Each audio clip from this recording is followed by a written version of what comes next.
What's up, squad? This is Brandon from the Bantu Sun. Thank you so much for joining me today.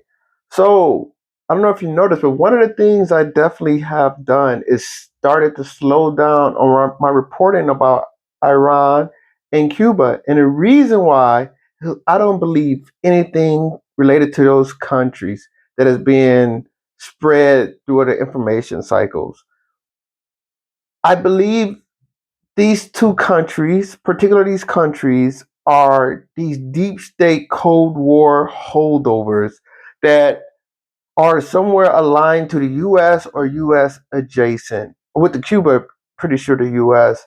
And you will say, well, why is that the case? Because these two countries only really hurt their people. As far as the global powers in the world, America likes a backwards Cuba that leeches off of Venezuela and Russia or the Soviet Union, which were true enemies of America.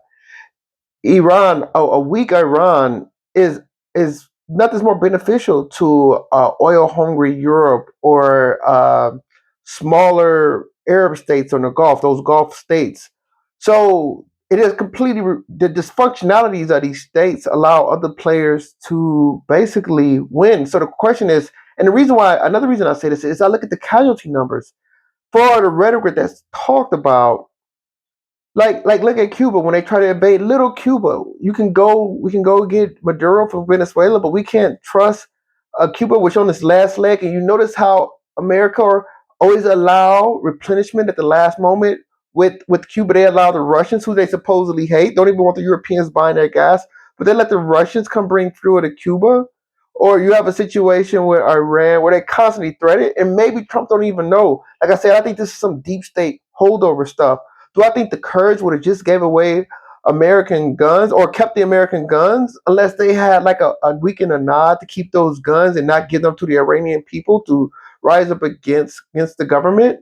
Yeah, you can say they took out the top Iranian the leader, Ayatollah, but he also killed 40,000 people. I think that created enough bad blood, you guys. It couldn't slide and have mandate or validation to rule Iran. I don't know what's going on with Iran and Cuba other than what they say is not what is going on. I'd love to hear some of your ideas, but something's definitely not on the up and up with these two countries. They're too defiant, but yet too persistent. And it's not because of them. They're being subsidized. Love to hear your thoughts. Comment below, like, share, and subscribe if you enjoy the content. Until next time, take care. Bantu up.